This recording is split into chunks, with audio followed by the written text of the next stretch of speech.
यदि मैं प्रोग्राम का बात करूं तो DCA, ADCA, DIT, web design, graphic design, ये सारे प्रोग्राम हमारे यहाँ होते हैं। तो यदि आप चाहते हैं आज कुछ नया सीखने के लिए, तो आज मैं बताने वाला हूं एडवांस एक्सेल के अंदर में सेल रिपोर्ट कैसे बनाते हैं। और सेल रिपोर्ट के साथ साथ जो मैं एक फार्मूला लाऊंगा वो है पीओटी टेबल एंड चार्ट। यानी पीओटी टेबल एंड चार्ट जो होती है वो HR डिपार्ट, फाइनेंस डिपार्ट, किसी भी क्षेत्र में आप चले जाइए, एक बेहतर नाम है। तो मैं अभी यहाँ पे स्टार्टिंग करता हूँ, ज़्यादा समय ना लेते हुए। आप 5 से 7 मिनट आप मुझे समय दीजिए, इसमें आप तो प्रॉपर चीज़ें तो मैं आपको सिखला दूँगा। सबसे पहले आप तो ये मेरा स्क्रीन दिखाई दे रहा है, इस स्क्रीन पे हमने एक चार्ट क्रिएट किया हूँ। इस चार्ट का नाम जो है हमने दे दिया सेल रिपोर्ट। चूँकि मैं आपको बता दूँ तो ये जो पीओटी टेबल एंड चार्ट है, इसका पर्टिकुलर किसी चार्ट से रिलेटेड नहीं है कि आप सेल रिपोर्ट बना रहे हो या सैलरी बना रहे हो या फाइनेंशियल चार्ट है या लोन रिपोर्ट है। ये एक फार्मूला इस तरह से पीओटी टेबल एंड चार्ट, जहाँ पे मेरी माउस जा रहा है आप देखो पीओटी टेबल एंड चार्ट लिखा हुआ है, इसका टोटली एक मोटो यही है कि हमें अपने डेटा को कैसे फाइंड करना है।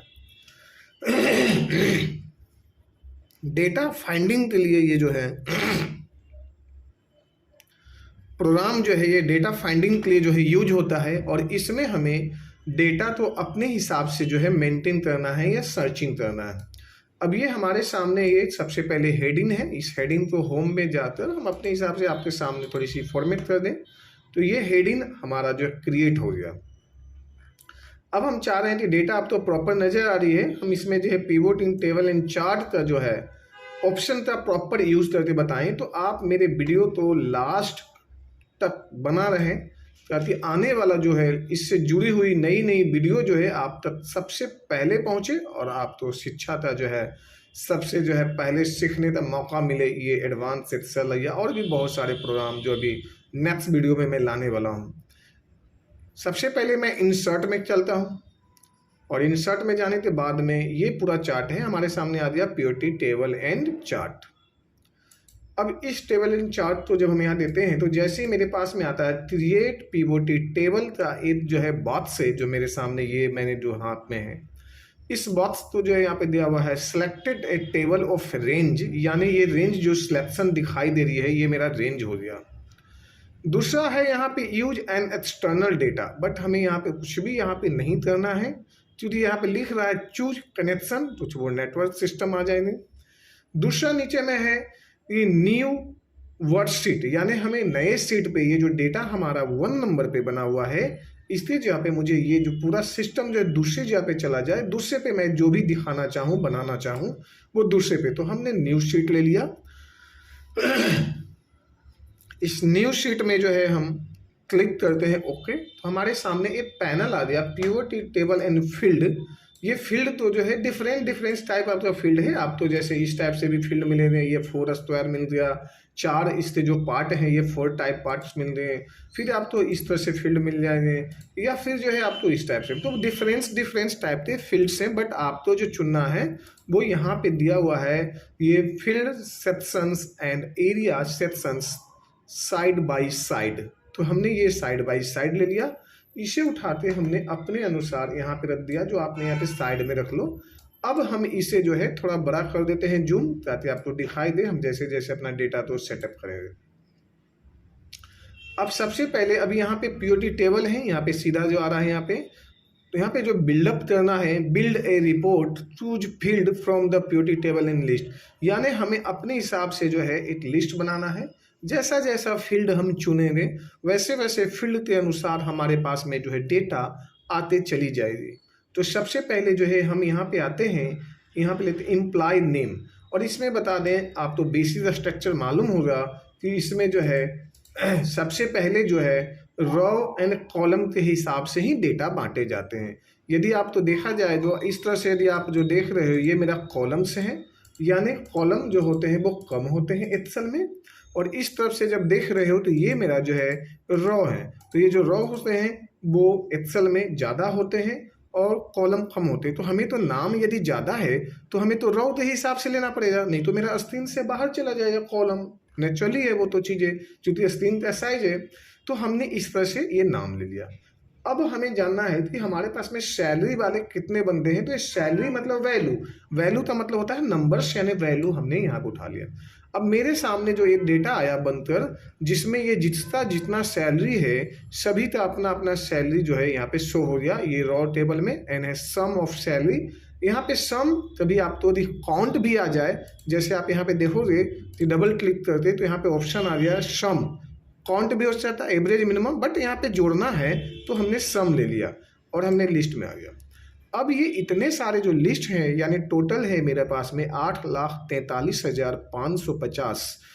तो ये जो है सैलरी ऑल इन ऑल जितने भी हैं सभी में डिस्ट्रीब्यूट हुआ है। जो मेरा जो है ये जो है सेल, इतने इतने लोगों ने इस तरह के जो है सेलिंग किया है। ठीक है जी। अब इसी चीज़ें तो यदि हमें हमारा बॉस यदि बोलता है कि ये जो डेटा आपने बनाया है, इस डेटा तो आप जो है कितने डिपार्ट में सेल हुआ है या कितने रीजन्स में सेल हुआ है, या इस तरह से कोई भी सवाल यदि आप तो बोलें तो आप इसे जो है प्रॉपर इसे बनाइए। तो ये सवाल के लिए ना सबसे पहले बोलते हैं चलो किस ब्रांच बाई इसे बांट दीजिए। तो हमने इस ब्रांच को उठाया, देखिए हमारे माउस के कैप्चर में जो है अभी ब्रांच है, इस ब्रांच को हमने ये रॉ जो है ना हम यहाँ पे फिलअप कर दिए। जैसे ही मैंने ब्रांच रखा तो अब देखिए अपने आप से डेटा टोटली जो है डिस्ट्रीब्यूट हो गया। जैसे दिल्ली एक जहाँ पे, जयपुर एक जहाँ पे, नोएडा एक जहाँ पे, या जो भी सिटीज हैं इसमें, वो सारे सिटीज के अनुसार से ये डिस्ट्रीब्यूशन हो चुका है, ये आपके सामने।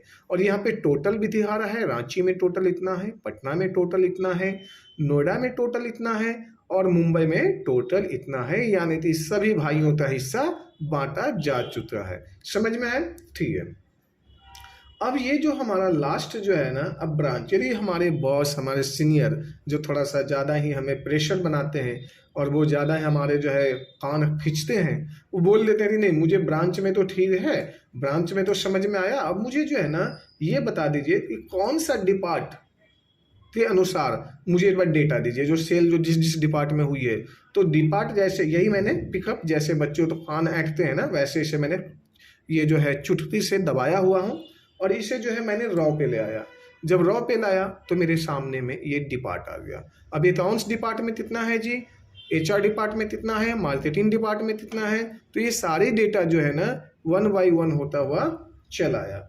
अब इसी तरह से भी बोला जाता है कि ये जो फील्ड है वो डिपार्ट तो ठीक है, लेकिन मुझे पर्टिकुलर 1 बाई 1 चाहिए, सिर्फ मुझे ये परचेज डिपार्ट में सिर्फ एक परचेज डिपार्ट तो दिखाइए।